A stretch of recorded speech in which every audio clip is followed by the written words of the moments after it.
Hey, Matt. Hey, Ryan. I am currently stuck in Guyville. I'm stuck in Guyville, too.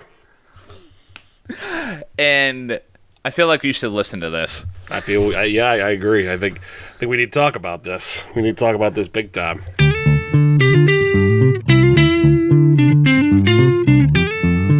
Totally stuck that landing there right there, man. So, hey, welcome back, everybody. We are a podcast called Hey, Listen to This. I am Ryan Kearns. I'm Matt Durzik.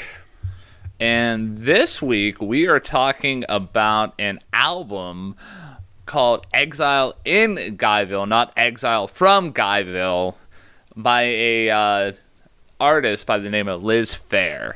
Yes, a album that we apparently I'm starting to notice a pattern, particularly with the albums I've picked. I just tend to pick albums that are celebrating anniversaries for some reason, because Yeezus turned 10 this year. Now Exile in Guyville, not only is it turning 30, she's on tour for this 30th anniversary right now, believe it or not. Yeah. Yeah, I noticed that whenever I was, checking the album out on Spotify. I'm like, oh, well, that's cute.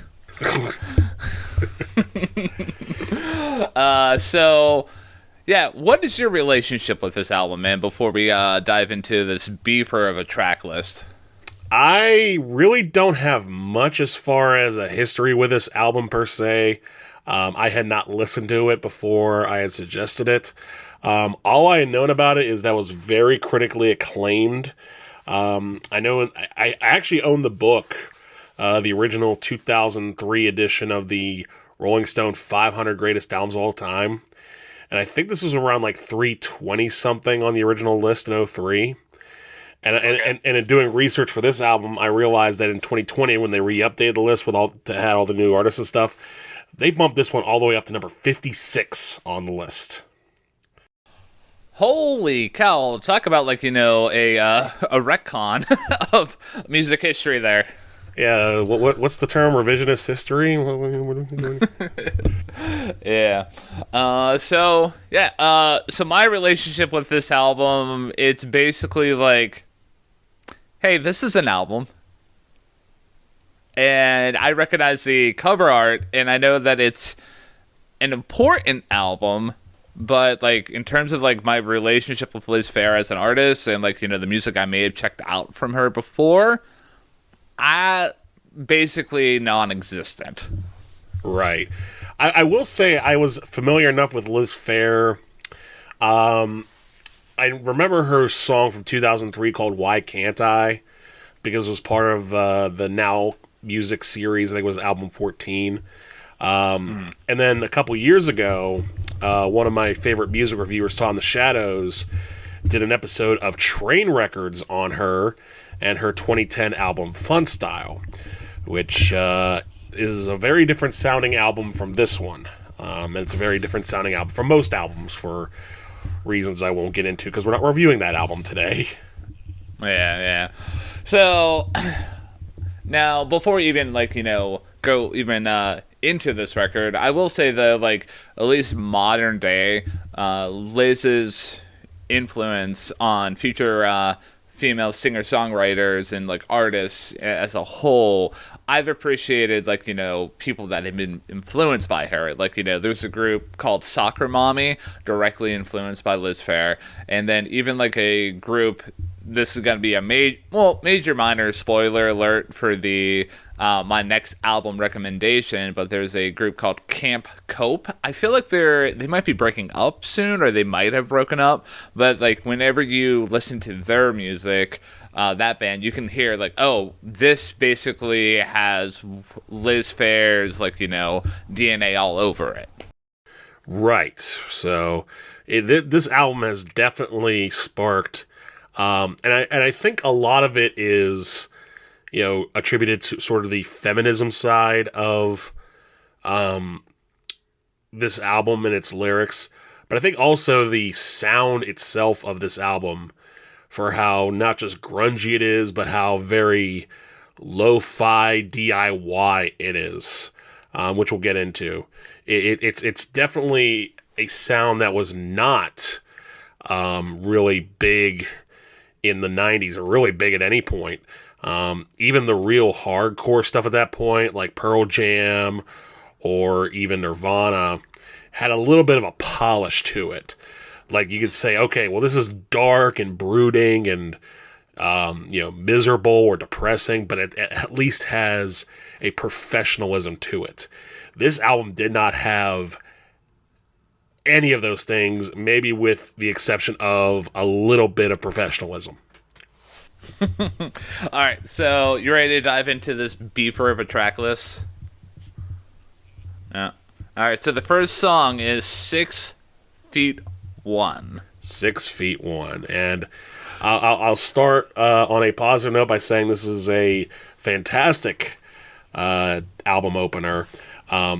So diving into the title of the album a little bit before we get into the song Exile in Guyville is sort of a play off of the Rolling Stones' Exile on Main Street.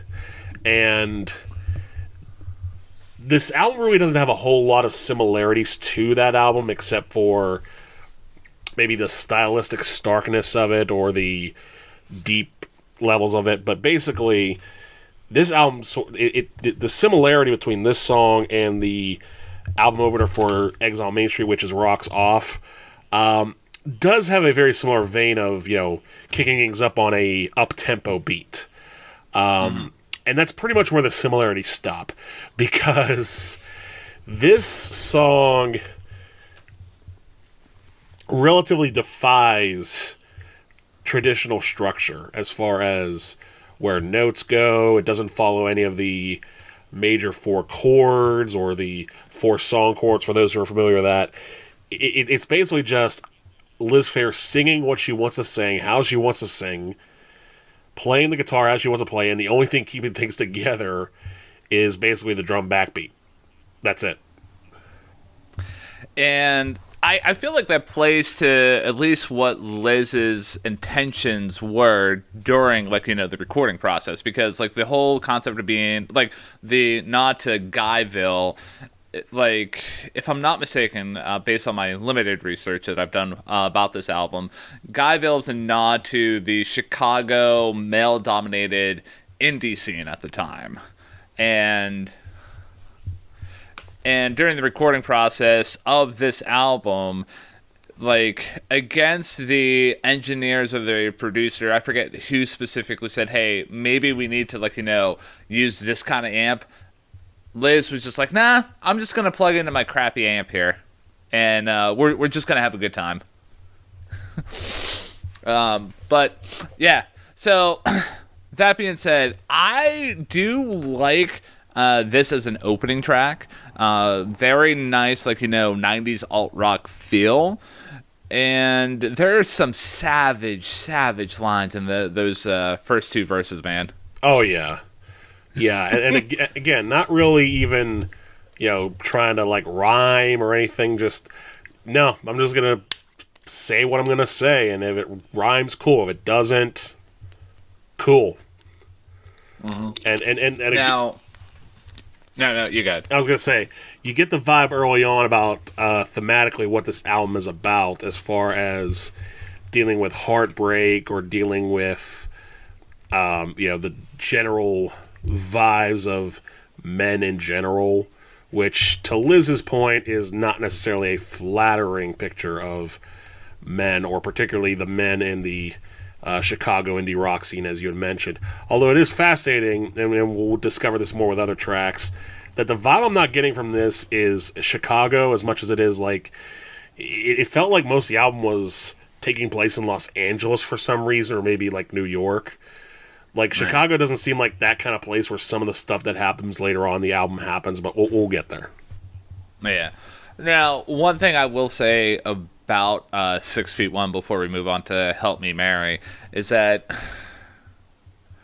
the vocals, they kind of can come off as a bit off-putting, wouldn't you say? I would say that, but I would say that it's an intentional choice and not just... I mentioned that there's a slight little bit of professionalism in here.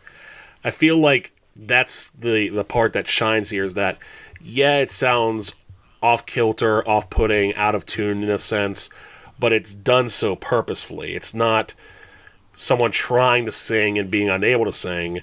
It's someone singing in a way that's menacing and goes against the grain. And again, I know some might hear that and think, well, no, it just sounds like crap, and that's fine if you want to think that. Listen to it for yourself and make that judgment. Yeah, I'm of the mindset that it's just not for me, man. Like, I can understand and respect like like it's an intentional style, and like there's one track later on that I will point out that there's an intentional deadpan style that Liz does deliver that does somewhat pay off to the nature of the song, but like whenever it misses, like for me, like I don't know, man. It's just not my cup of tea. I get that. I can understand that. It's not for everybody, and it is kind of funny though whenever we say it's not for everybody, and yet it's in the top 100 greatest albums of all time. So clearly the public, no, they didn't. They did not say that. All right. So moving on to "Help Me Mary." "Help Me Mary." Now this song, a little bit slower, but pretty much a continuation of the same vibe of the first song, at least musically. Lyrically, it comes a bit more off as vulnerable than the first track, and I thought it was fine. I wasn't like knocked out by it, but I thought it was all right. Yeah, it definitely does keep that same kind of vibe from 6 Feet 1. It's almost like she's riding that vibe, and you can tell like it's gradually slowing down. And like with the next couple tracks, you can tell like that's it. If it's a sequencing thing, if it's how she wrote the songs in that order, you can tell it's definitely intentionally in that direction. Right. Yeah. So, like, this song is basically about, like, Liz being like, hey, help me, I'm stuck in Guyville. Like, there's these, these jerks who judge me, and they bully the stereo, and they drink, man. They judge me based on my music taste, and blah, blah, blah.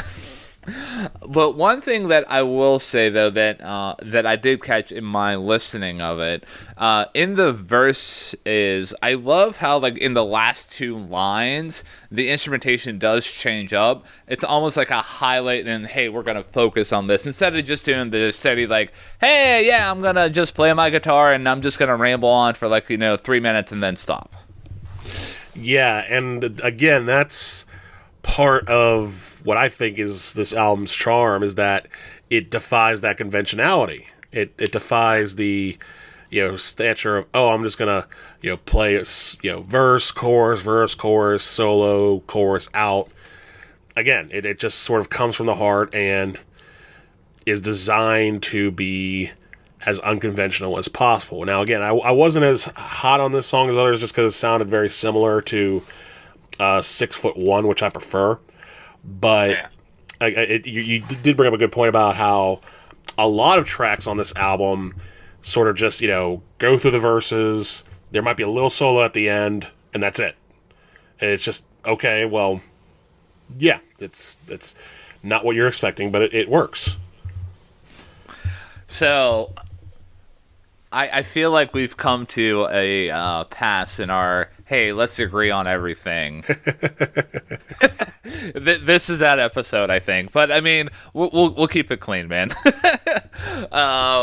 Especially considering that we both grown. So, one other thing about Help Me Mary that I did appreciate, I'm trying to give as much nods as I can with like, valid criticisms, that in the third verse, the instrumentation changes up, and it makes it more open. So that's something else that caught my eye. But between like 6 Foot 1 and Help Me Mary, after how many times I've listened to both songs, I'm more of a fan of 6 Feet 1. Yeah, I can agree to that. And I think that's just 6 Feet 1 does have a bit more of a slight bit more of structure to it. It's still not conventional, at least and how it's delivered, but it does have more of a emphasis on introduction, and Help Me Mary does. So yeah, that's pretty much all I have to say about Help Me Mary. It's fine. Moving on to Glory. Now, this is the shortest song on the album, and not necessarily the most impressive either. Again, I think it tends to keep stripping away from what 6'1" was. This seems to be a bit more stripped down to I think it's just guitar and vocal at this point. Yeah. And it just sort of is a minute and a half of rambling before it gets to the end, which I remember the first time listening to it, I'm thinking, oh, so we're done here. Okay. Yeah. Yeah, it's definitely one of the shorter songs, and unless, like, you're really paying attention to the lyrics, it does, like, fly on by. And this song is, again, based on what I was able to research what Liz Phair had to say about the album, specifically with Glory, this song is basically about the most intimidating guy she's ever met. And not much else to say than that. And, like, the only other thing that I will say to wrap things up, unless Matt has anything else to add, I love the echoes that, because it's such a stripped down song, and how in the chorus, like, that she specifically just says glory, like, multiple times. Like, I love the echoey kind of effect there. I like it too, and I will say the lyrics they are a little confusing, but at the same time they paint a picture of I almost want to call it trauma, in a sense, that she can, like, pinpoint exact details about this guy or these guys that she hated. The one thing I don't understand, though, is I feel like the verse of "you are shining some glory on me," I imagine that it has to be ironic, but at the same time it's not so it isn't presented in a way that draws a fine line, at least not for me. But again, I think for a track this short, it's fine. It's fine. I do like the echoes, like you said, and it does sort of go down, continue down that rabbit hole of unconventionality and dismay and distraughtness that the first two songs provide. So it's a track that does what it's supposed to do, but it's not necessarily a standout in and of itself. Yeah. So moving on to Dance of the Seven Veils. So this is actually one of the highlights off of the album for me. This is a song. It's almost like kind of like a ballad that it seems like Liz is singing to this character, Johnny, basically pleading for him to get out of the business because essentially if he doesn't, she will kill him. Right. Yeah, basically saying leave now while you still can because things are going to get ugly if you don't. This track was interesting because I felt this is the first track to kind of go in a different direction, or at least sort of rise up from the murk that had been established after the first three songs. Lyrically, I like it. In a sense, it's not the best lyrics on the album by far, but at the same time, I think you're right. It does present this story of, her and Johnny and how he's trying to do this thing and she doesn't want him to do it, particularly for selfish reasons. I do think the lyrics get a little too, I don't know how to say this, a little too artsy, or maybe even like, the metaphor to Thanksgiving seems a little bit snobby in a sense. I don't know. I don't know how to say it without saying that she just sounds like she's up her own what.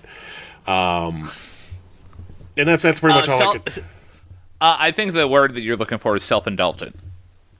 Yeah, that's a good way of putting it. Self-indulgent, like there's like an in-joke in there that only she gets and nobody else does.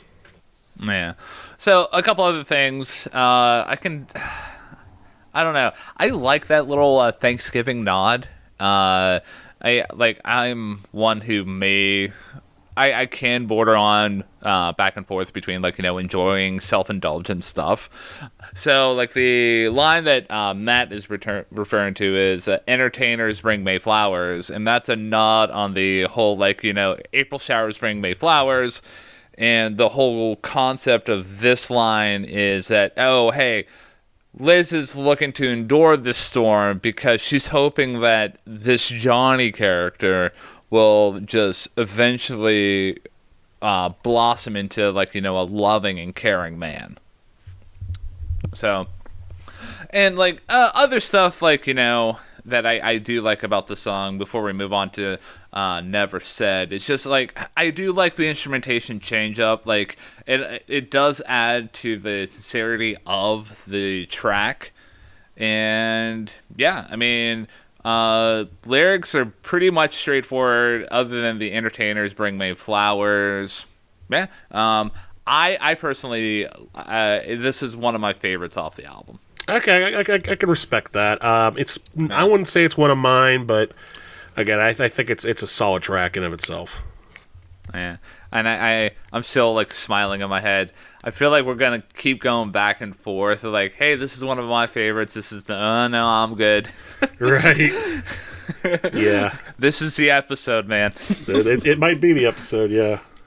All right. So, ready to move on to Never Said? Let's do it. All right, so Never Said, I feel like it's with how this album is sequenced, I feel like this is a lyrical nod to the previous track, being hey, I never said that I'm going to try to kill you. I never thought of it that way, actually. That's a interesting twist. I didn't see this. To me, this song is such a musical and lyrical departure from the rest of the album so far, that I would never have tied one to the other, because this to me seems like almost like the single that was destined to be, because this is the most popular song off the album, I would say, or one of them. This is a song that did get some airplay on MTV. Wasn't really released as a single as far as a mainstream thing. It didn't chart too high anywhere. But this is the one song where everyone was like, oh yeah, I remember that one. That was kind of cool. And I think even VH1 in 2007 named it one of the top 100 songs of the 90s. Yeah. So this song does have some staying power in history. But it feels like just one of these songs. And we talked about professionalism. It's weird how you could tell how lo-fi the recording still is. The drums aren't very pronounced. The guitar is there, but it's not out front. And it's mostly the voices carrying this song with a very sparse backing. But yet it feels like it's bigger than the rest of the album. And I do think that the hookiness side of things, I'll betray myself here and say, the hooks, do carry this song quite a bit. But it is, a radical departure thematically, sonically, and even lyrically too, because I will say that your theory about these songs connecting is somewhat valid, but even the amount of lyrics that are presented, or the way that they are presented, is more structurally convenient or structurally common than any of these songs on the album so far. This sounds even if it's lo-fi, it's structured more like a traditional pop song. Yeah. Okay. Yeah. And which is to say, I like this song a lot, actually.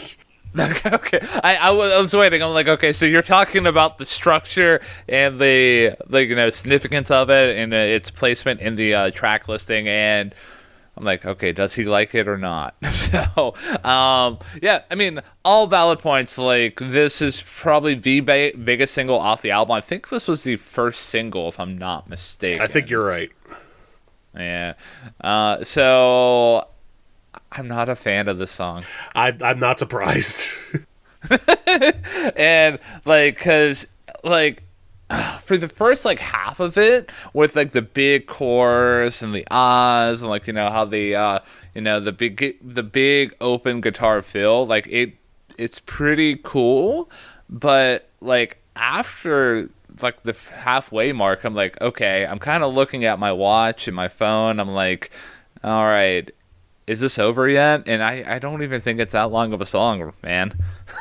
It's not. It's like 3 minutes or maybe 3.5. Yeah. So it's not a super long song.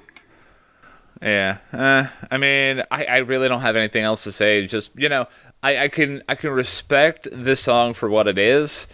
Is it something I'm ever going to go back to? No. As if it's something that comes back on like, a Spotify playlist and like, I'm driving down the car, am I going to skip it? Oh, wow. Yeah.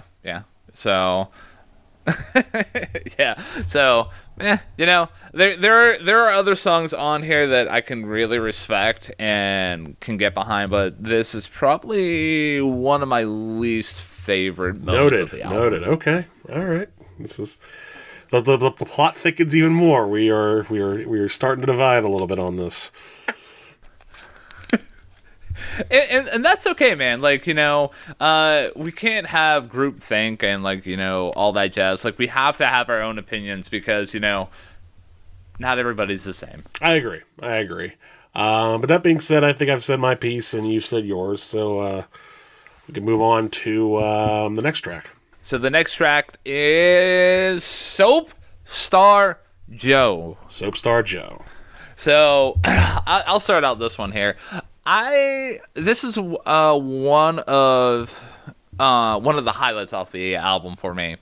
I love the harmonica that's in the intro and during parts of the song. It definitely adds to like the instrumentation, the compositional elements that Liz is capable of, and yeah. So one other lyrical nod, and this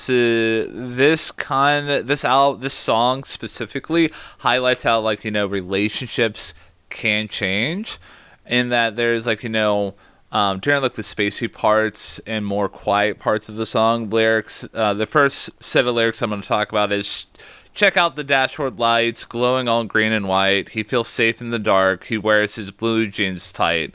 And then it goes into, check out the thinning hair, check out the aftershave, check out America. You're looking at it, babe. And it just basically shows like how relationships can change. Like hey, everything isn't always as it seems. And while like that person that you're with seems like a perfect fit, years down the line he could just be not the right person for you. Yeah, I get that. And I will admit that this song, I like it too.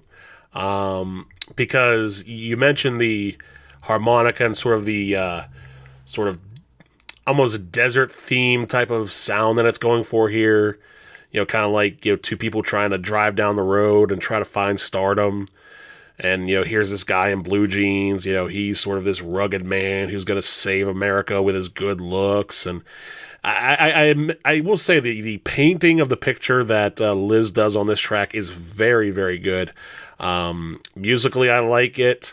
Lyrically, I like it.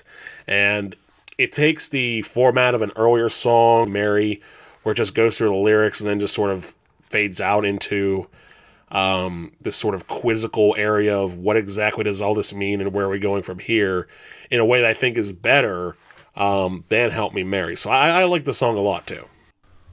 Okay, cool. And the other kind of like lyrical highlight that I want to give a leeway to is a line of he's springing from Athena. That whole line is a play on the mythology that Athena came out of Zeus's skull.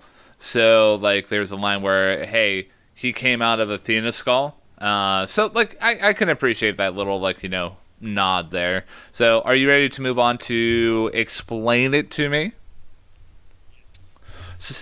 So another short song, and yeah, Yeah, I really.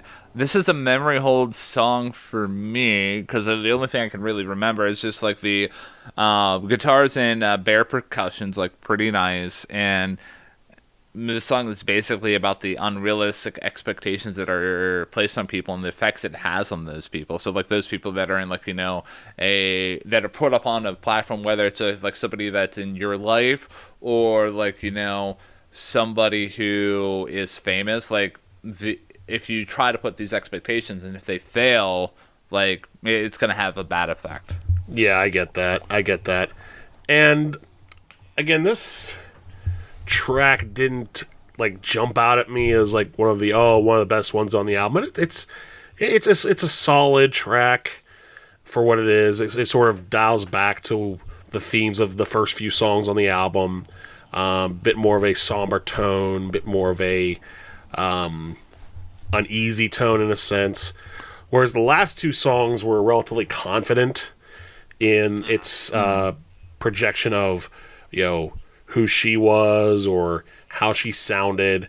This one sort of dials it back a little into the we're not sure what's going on here, and I might be sure of how uneasy I am, but that's about it. And I'm not sure if you could explain this to me either.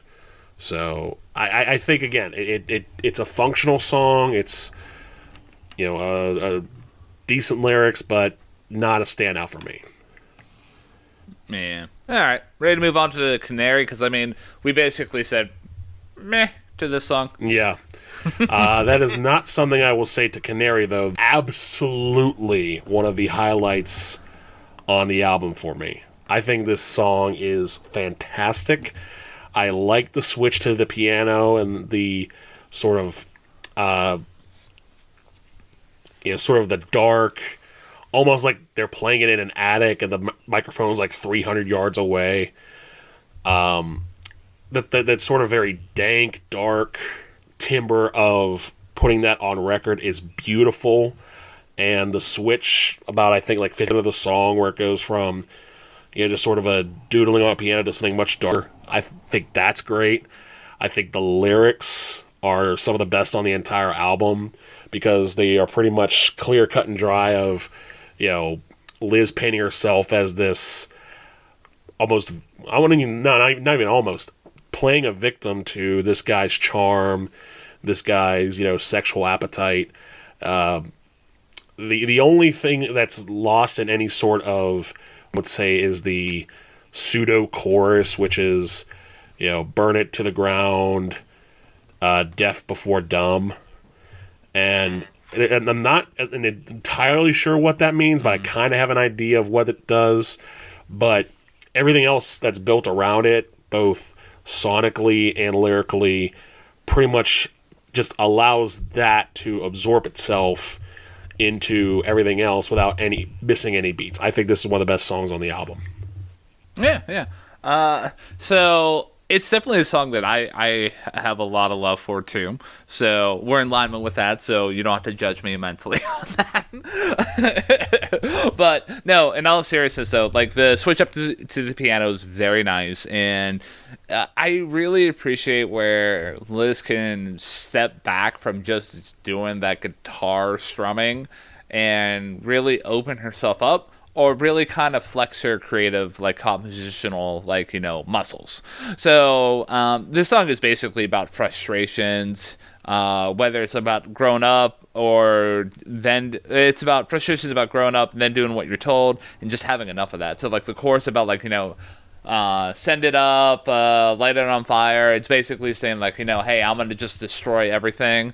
And, yeah, like, I'm a huge fan of this song as well, man. There's you did an excellent job describing everything that I would feel. So yeah, you ready to move on to Mesmerizing? Sure, let's go there because I have pretty much said what I've had to say about Canary. It's again one of the best songs on the album by far. Yeah. So on my first listen of this album, well, by the time I got to Mesmerizing, I I started to get a little bit bored with the instrumentation of, like, the single guitar strumming and, like, just the basic, like, where she goes back to what I would almost consider home base on this album. So, I will say, though, I will give some nods to this song, though. There's some nice change-ups, adding hand claps and shakers during the course of this. And there's a decent bluesy guitar solo. So there's elements to this that I can appreciate. But it's, like, a lot of this is starting to become, like, bread that you would leave out. And it just starts to get stale after a couple of days. I understand where you're coming from. And I don't think... musically, I found this song to be particularly standout-ish either. Lyrically, I think it's pretty good. Talking about how,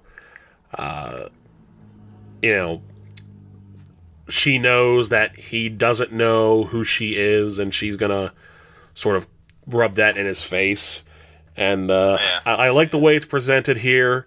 But again, I tend to know what you mean as far as the instrumentation being relatively repetitive, because it can get repetitive, and it really depends on how you think of the first few tracks on the album as far as if I like this or not, which I can understand why someone not thinking about that. Honestly, I kind of had that in a sense. If it weren't for that diversity later on down the line, it's kind of how I felt about the last album we reviewed, which was Yankee Hotel Foxtrot.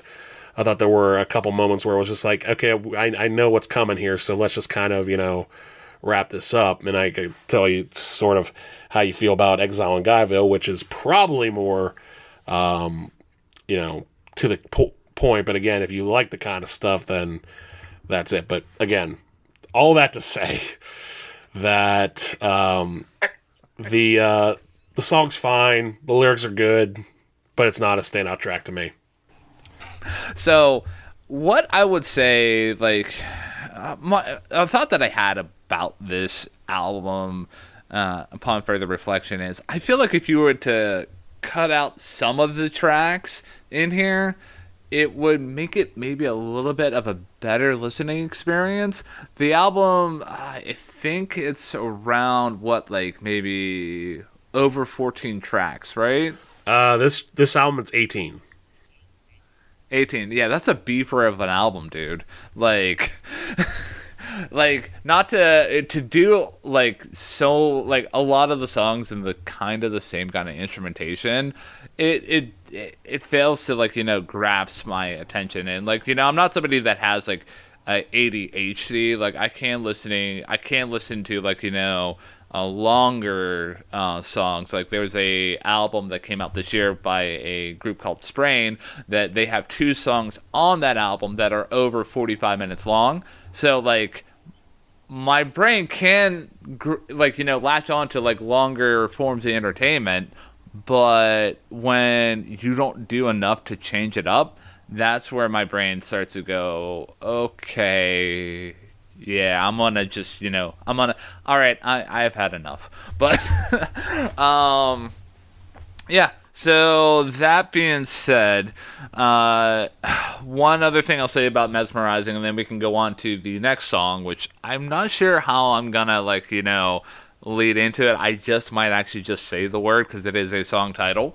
Well, I have an alternative because it's funny that you mentioned that, because that was one of my first thoughts going into the day's recording.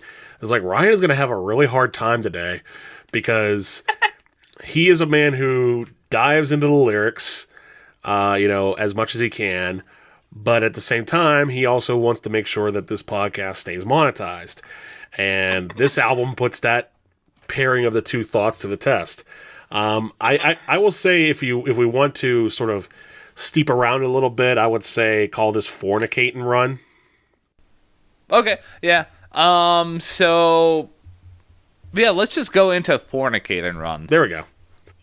All right. So what I would say though is a note that I made is, so the previous song, Mesmerizing, it's all about trying to get the attention of a person who treats her poorly. And what I made a note of is I feel like this song, Fornicate and Run, could be like a lyrical nod to that previous song, though. So, and there was one lyric where, oh man, during the chorus where she's saying "fornicating one when I was 12." What? Yeah, yeah. I had the same reaction. I'm thinking, oh, okay, so this is where we're going with this. Cool, interesting, dark, disturbing. I'm not sure if you want to put that on record, but okay. Yeah, and like I don't know, man. I know this is another big song off the album, like at least from what I was able to tell based on like my research and like the Spotify play counts. But I don't know. It's kind of the same instrumentation wise. Chorus does kind of fall flat. The only thing that kind of piqued my interest is like, it was very story driven in that, hey, this song is about like, casual sex and regret the next day.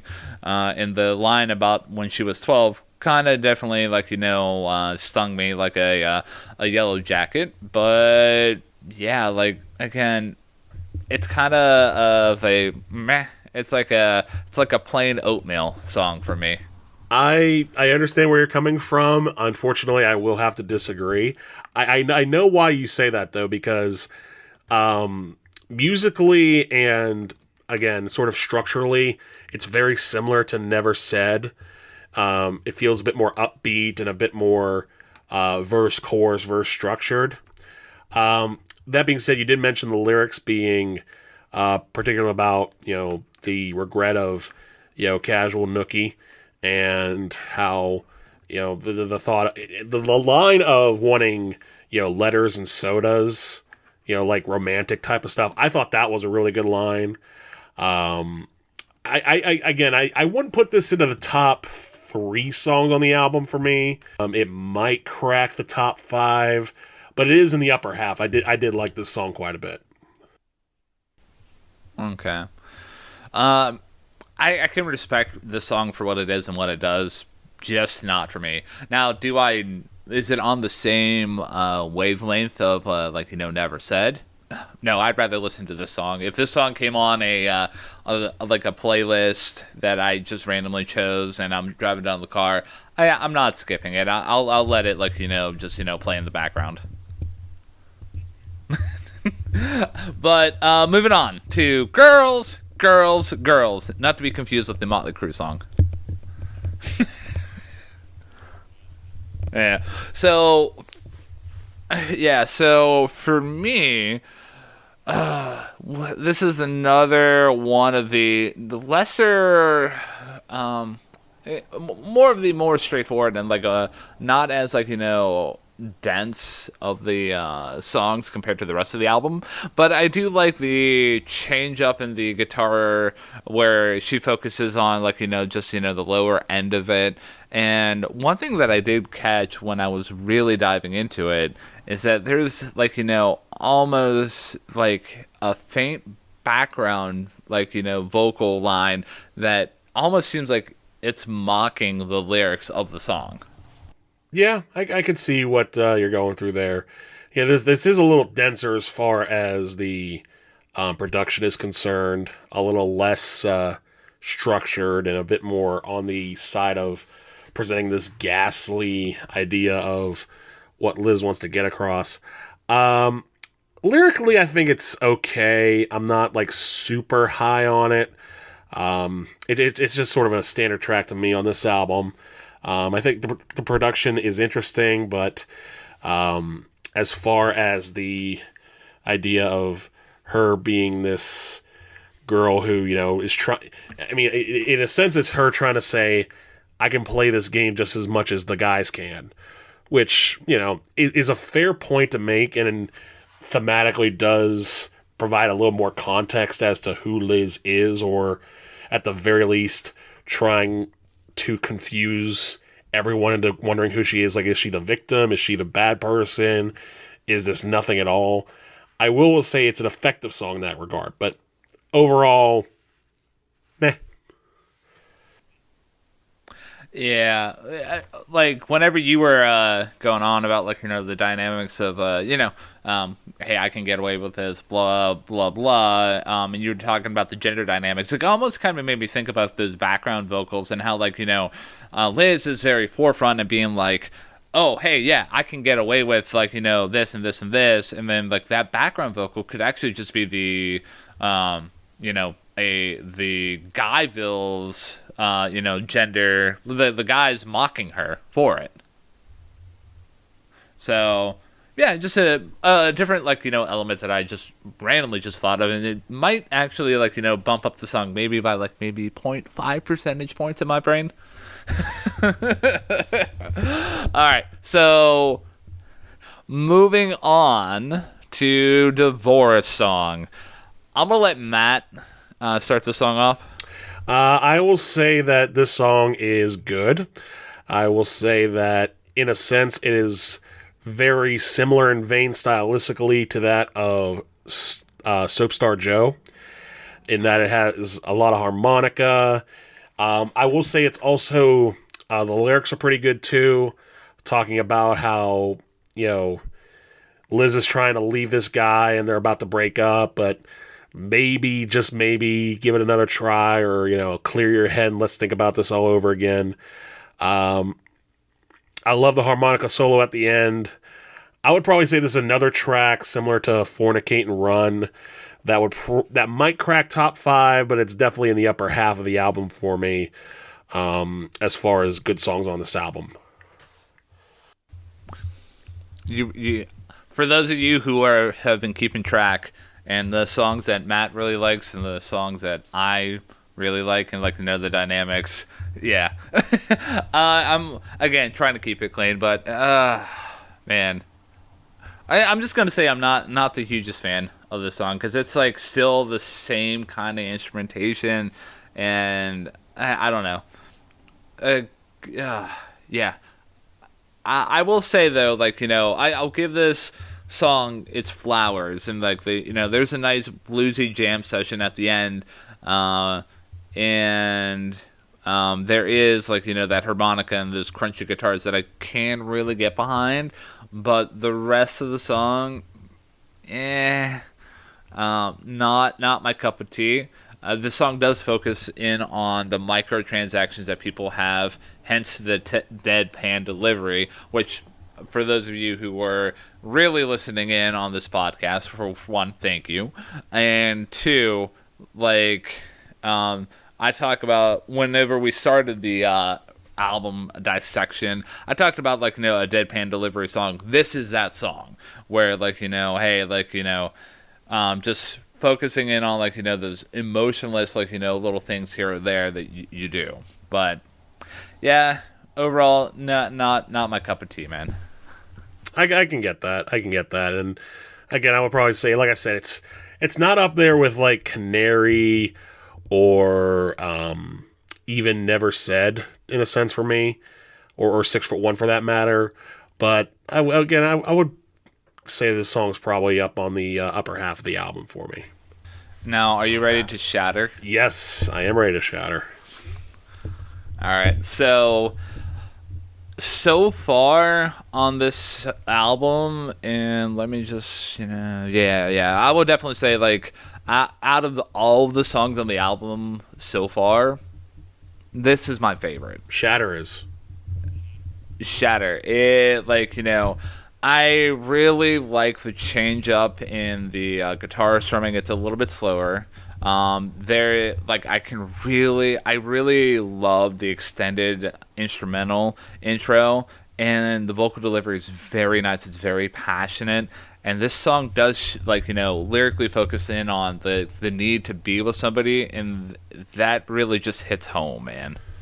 Yeah, I agree with the lyrical content, and this was the point of the album where I realized that I like this album as a whole. Because you talk about the constant strumming, or sort of how this album for the most part is very lyrically driven and very angst driven in a sense. Yeah.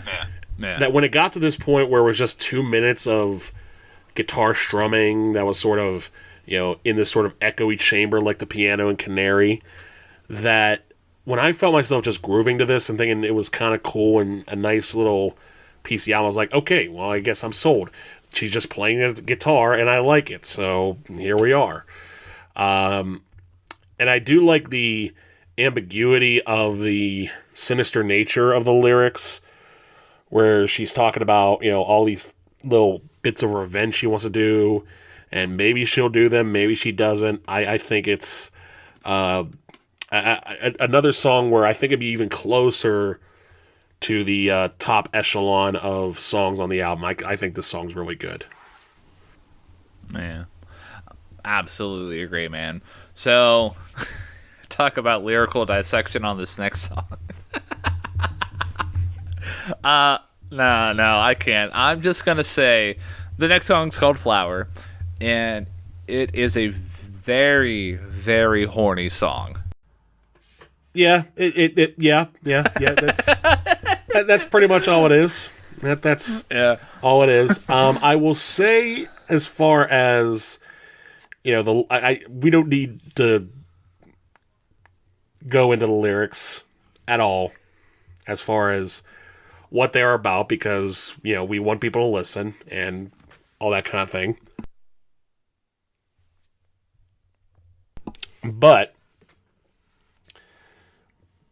I will say I did like the choice to have the conflicting vocal lines, where you have this sort of sweet, sort of high-pitched contralto voice, sort of the descant going in the back, while Liz is delivering her deadpan lyrics of lust and hopefulness, I guess you would say.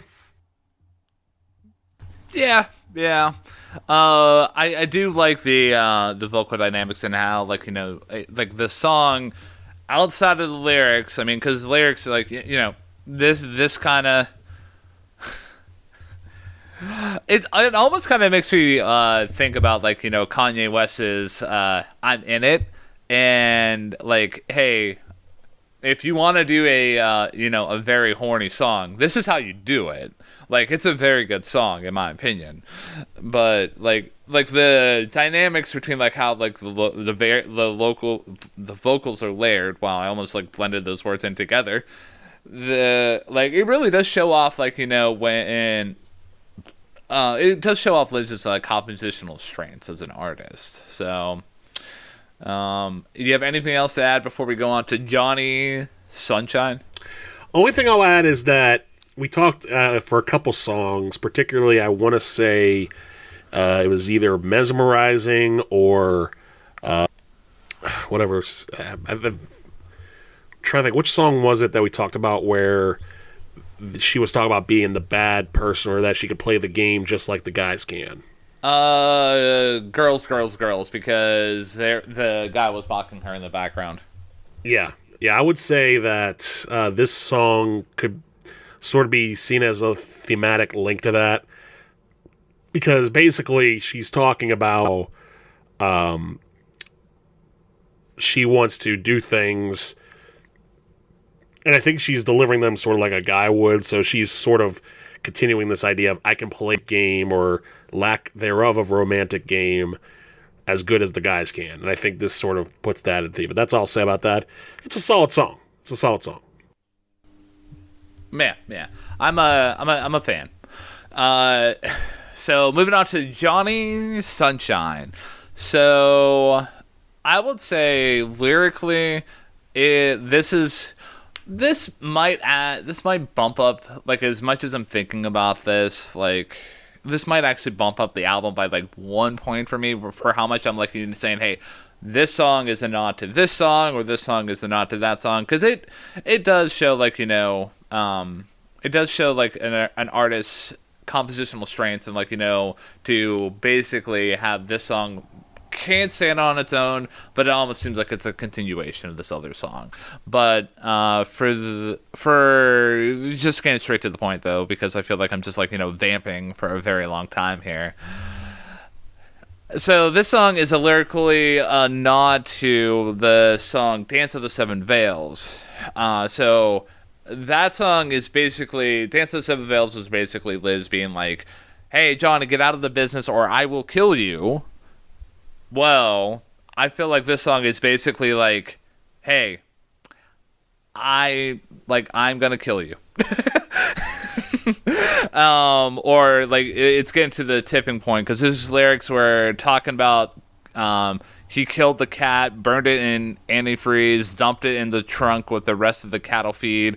You took the house, you went and changed the locks. Now I'm stuck living out of a box. So that being said, like I do like the how she layers the vocals in this, and it's a decent change up. Just that same kind of instrumentation, man. Like that's my big like, and what I mean instrumentation, like it's the same kind of guitar strumming, like rapid that I can't get behind. Yeah, my views on this song are a little different. Not as far as like I'm not saying this song is like, oh, I actually hated this song in the first few minutes I heard it because the way that she delivers the lyrics, like very to the point as far as you took the car, it was my favorite one, little white dart, and drove it to Idaho. Like, I did not like that at all at first. But then when she added the layers of the vocals, it sort of put everything into context, and it was a nice continuation from the previous song, Flower, which had done the same thing. I think that's a nice connection there. And then it just sort of grew on me. And I could say that for a few songs on this album where at first I was like, but then it kind of grew on me. I was like, okay, no, it's fine. I dig it. I will say that the end of the song that sort of pulls back that sort of rhythmic pulse that the start of the song had, I'm not a huge fan of, where it's just the vocals in the chorus and around. It's fine, but it's not... I went from not liking the song to liking the song to kind of not really feeling the song at that point. So I would say that this song's probably on the lower half of the album for me. Like it does effectively paint a picture of sort of the sequel to Dance of the Seven Veils, as you had said, but not for me. Yeah. So ready to move on to Gunshy? Alright, so that being said, before we even go on from here, like I thought this episode was going to be a long episode considering how long the album is in terms of track listings. Oh, well, in terms of number of tracks, but I feel like we're going at this in a pretty good pace, so I'm proud of us. So the song Gunshy, it showcases Liz's more quiet, intimate side, and it's an interesting change up when like in term these compositional elements where like she talks about being gun shy. It's like it almost becomes like a staccato rhythm, and I saw this as a lyrical connection to the song Canary, where in that song Liz was basically like, hey, I'm tired of just putting up with your crap, I clean my mouth because foam comes out, to this song basically being like, well, I'm actually kind of contemplating murder. Interesting because that's I'm not seeing it the same way that you are. I will see that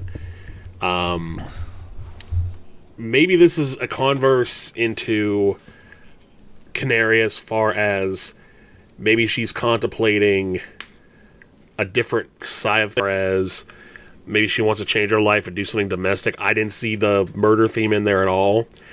But I think part of that is also the production on this particular song and the structure of the song, which is more stripped down than the other songs. It's just her and her guitar at this point.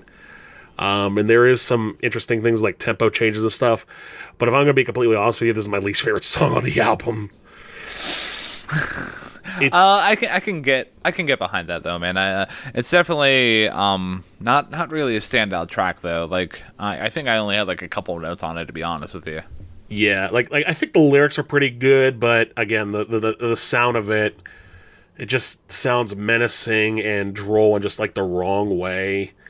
Like it's not entertaining. And the and probably the biggest point to that is the end of the song where it's just her saying gun shy, gun shy, gun shy, Tom Ford. Like you can't you can't just repeat a line over and over again, think you're going to get away with it, especially when it's presented in this sort of hush of a whisper, you know? Like if there was a bit more momentum, like this is a song that really could have used sort of a swoop underneath or maybe even a solo at the end. And there's really nothing there. It just sort of, you know, like if somebody you didn't know performed this song at a karaoke night or an open mic night with their guitar, you wouldn't clap. You ask them to go seek help. And it just, again, definitely not for me. Like I said, this is probably my least favorite song on the album. All right. So moving on to Stratford on Guy.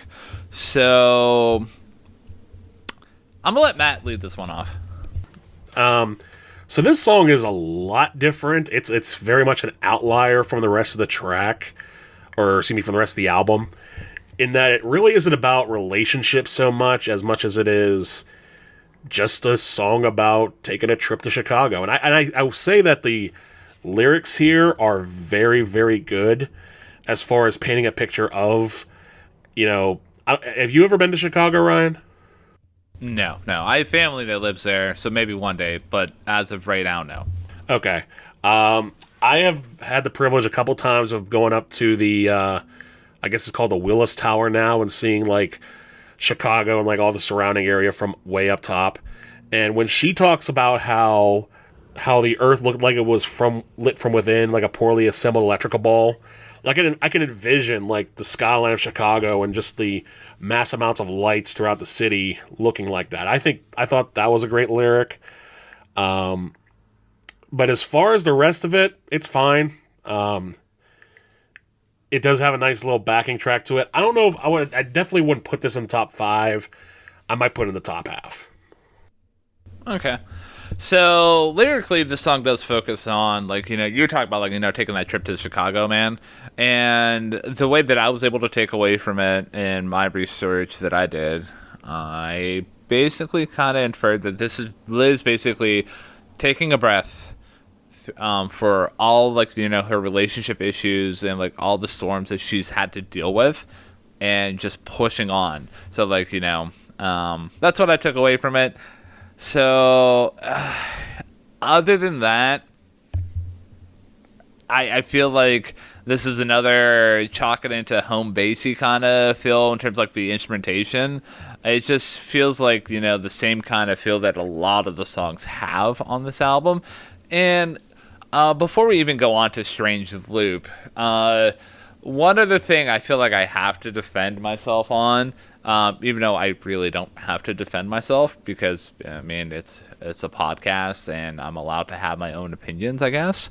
But, like, I'm a fan of, like, guitar strumming and, like, you know, basically kind of the same instrumentation style in that, like, a group that I like, the Mountain Goats, for example. Like, John Darnielle, he releases an album, like, every year. On occasion, he'll, like, you know, change up, like, you know, what he's doing in an album. Like, specifically, like, on the album Goths, he eliminated the guitar and just did a whole album without a guitar.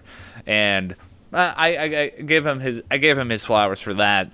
But, like the way that he's able to, like, you know, carry a song, and it might be just the fact that it's a little bit more structured that I'm not connecting to Liz's stuff like with this album, but, like, I can get behind singer-songwriter stuff. Like, it's not a bane of my existence. So I don't know why I had to get up on that platform, but I'm gonna stop rambling on about that so we can experience some Strange Loop. Well, yeah, we can experience some Strange Loop. It is the final song on the album. And I'll let you start this because I want to hear what your thoughts are first. All right, so there's a decent enough intro to the song, and I can appreciate the change up during the lyrics where she's talking about being tired of fights. But the song is essentially lyrically centered around the concept of like, well, we're both messed up, man. Like, you know, it is what it is. And there's another note I want to make about this song, but I'm gonna let you carry it from there, my dude. Yeah, well, I would say that this song to me is very home basey on my end. I agree that the lyrics do paint this nice picture of, sort of a resolution of all the themes that we've been going on through the album. But at this point, just kind of like, it doesn't. It's fine, but it doesn't stand out to me. I do like the line of "I always wanted you. I only wanted more than I knew," because it does leave a little bit of ambiguity as to what she's talking about still. But again, the theme of resolution is presented relatively well, so it's an effective track, but not a standout for me. Yeah.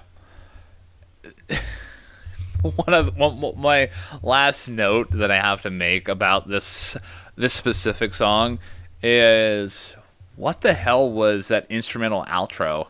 Like it basically it went Leroy Jenkins on me. Like, I can understand, like, the intention, from what I was able to tell, is that they were just jamming, but, like, dude, what?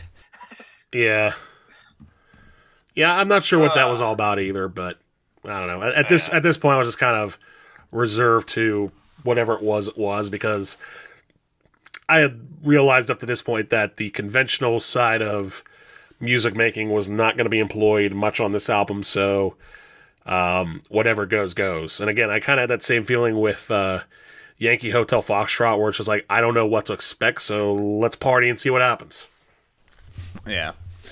All right. So that being said, that does conclude the album.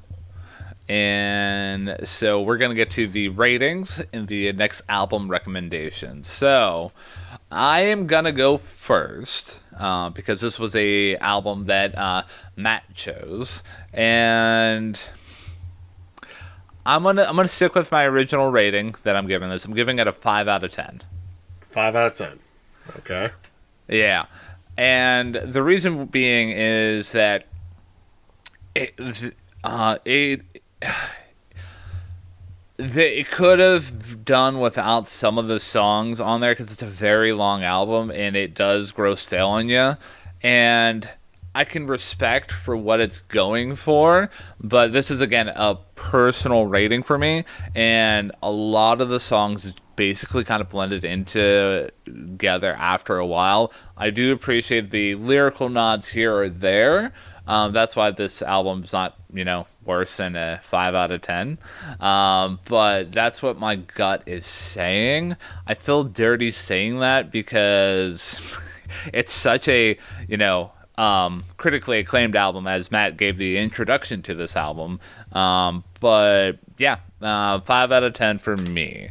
How about with you, my dude? With me, it may not surprise you that my rating is somewhat higher. And that I do agree with you that a lot of this album does sound very samey. I guess the difference is I like the sameness of it in a sense. I think it flows nicely with it. And ultimately, I think the lyrical choices, while maybe not the most conventional, or the phrasing, which isn't the most conventional, I think it just does create this tapestry of angst and frustration with romance and relationships and dealing with the opposite sex in a way. Now, I thought I was going to give this album an 8, honestly, but after further review, particularly this podcast, I'm going to have to bump it down probably about a 7.5. Okay. I can respect that, and hopefully my pissiness didn't influence your rating.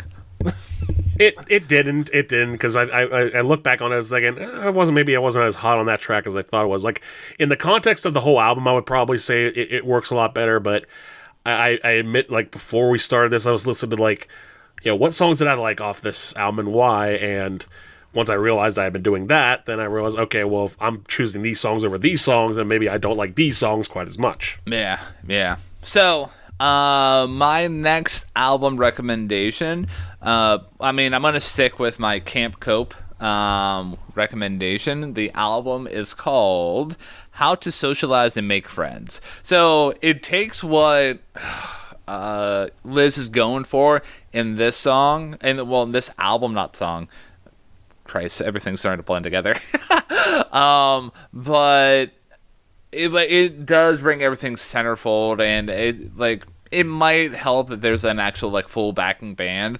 But in terms of like female, led, alt rock, like that album is a solid album to go from here. If you do like this album, and want to try something maybe a little bit more current day.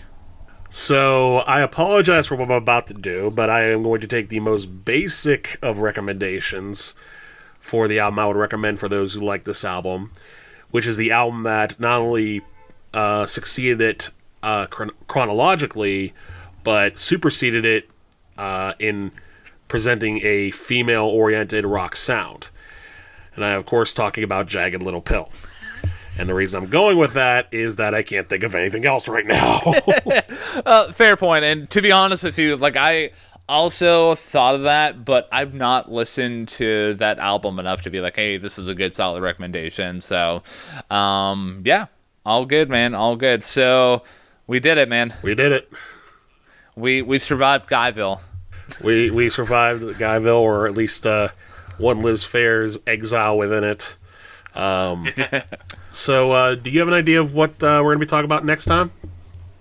Absolutely. So, the next album that we're going to be talking about, have you heard of the artist known as Phoebe Bridgers? Yes, I have. Have you listened to the album Punisher? I have not. Okay, so that's going to be our next one. Cool.